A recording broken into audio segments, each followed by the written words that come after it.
Fran, start with Matt, his performance. Well, you know, I said the other day it was a shame that we didn't ride his performance in the second half at Penn State because he was so spectacular. He's just been playing, as well, if not better than anybody in this league. And, coaching's easy when you just can start, running some clock and then run something for him. We just kept going to him in a different way, and he just kept ringing the bell. How big was that, though? They closed it to 10. They were trying to make the little run. They closed it to 10. I felt pretty good. We still had a 10-point lead. We panicked a little bit. Not in the sense that we were coughing it up, but in the sense that we were quick shooting the ball. Now, of course, Zach was open, Marble was open at one time. But when a team is trying to come back, what they want you to do is quick shoot the ball there. And then they were scoring quickly. So the lead went from, 18 to 10 or 19 to 10 very quickly.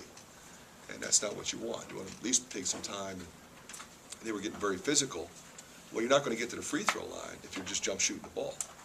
So we started, putting it on the deck, and we got to the free throw line and made enough. Yeah, that's a perfect example of a senior putting the team on his shoulders. So Matt knew you guys were fading a little bit, and he finished strong. Well, I think the toughest one, Rick, is the first one. That gave us a little bit of breathing room, and then he got confidence, and then we got confidence. Our defense perked up after that, and then he just kept going. We just kept calling something different. I mean, the one at the end of the shot clock from about 25 feet, that was pretty good, too. Melson brought a real energy to the game. I'm really proud of him. I mean, the thing, you look and say 13 and 7, 4 for 5, 5 for 6, pretty good day, but the way he impacted the game was 5 blocks. It changes everything. It changes everything for them, it changes everything for us. The way he played defensively, the blocks obviously, but then just overall interior defense, is that something that has been missing in games such as the first Indiana one? Well, I think his energy level has been decent. It's not been what I think he was capable of. And I think we saw today what he's capable of. I mean, he's going against a lottery pick, and he played pretty well. How much did you challenge your team based on the last game with Indiana and Bloomington, the way they scored 103 on you and had a dunk Well, we have had issues at the defensive end of the floor all year long. I have challenged them in a variety of ways every time we have faltered. The thing I think that made this win special for us, Rick, is we needed everybody. I mean, how great was Darius Stokes?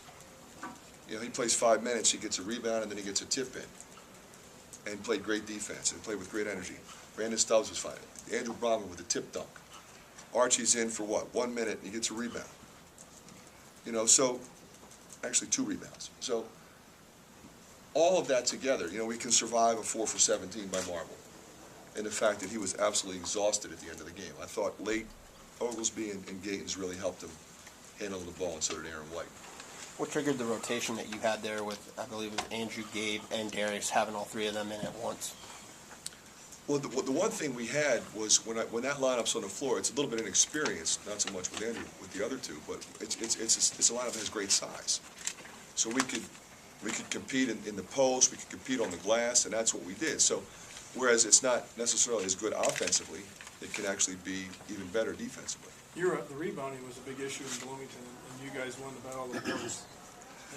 Well, you know what? I mean, you look at, there's so many things you could look at in that game, but one of the things was 20 offensive rebounds and 15 defensive rebounds. So they had more offensive rebounds than we had defensive rebounds. And that just couldn't be the case tonight. We had to limit them, and they're so big and strong, especially now that they've taken Verdell Jones out of the starting lineup, and they're going with the big lineup. And you got your 6'9", 6'9", 6'11". You got Oladipo, who's 6'6", and that is a big, athletic, rebounding team. And early on, they were flying at the glass. So I thought, the way we limited them to 11, and we had 16, and we had 41 to their 35. That's obviously very important. Fran, you're 2 games under 500 in the league, but you're 3-3 against 9 teams this year. Is that something you look at and you say, hey, we're getting closer? Well, you look at three wins over ranked teams. I mean, that's pretty impressive. And obviously, one of them was on the road, and they're coming in here Thursday. And they're ranked again, deservedly so, playing as well as anybody in the country. So, I think it's an example of what we're capable of. So, I think we have to look at that and then say, all right, that's how good we can be. All right, now in some games that maybe we could have or should have won, all right, what didn't we do? And it's frustrating to look back and say, boy, we were really close. You know, we had a double-digit lead in the second half against Nebraska. There's different games, but at some point you got to respect what they did and learn from what we didn't do, and then try to get better. And I think as the season's progressed, we have done that. How much of a meat grinder is the Big Ten, where Penn State beats you on Illinois, gets whacked yesterday, and then you take out Indiana? Just from top to bottom, it just seems to be anybody can beat anybody any given Well, it's night. the best conference top to bottom in the country. They're not even close. I mean, the quality of teams top to bottom, and that's why it's the number one ranked conference in the NCAA. Coach, the pace of play,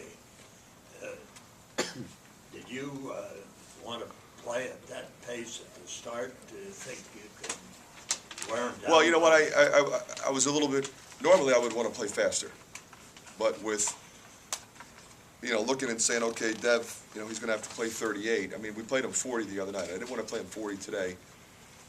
38's a lot, and I knew they would come after him, and they're a big, strong, physical, athletic team. So we didn't want to play nuts early. But, you know, our game is to go and to give people opportunities in transition, so we weren't afraid to do that.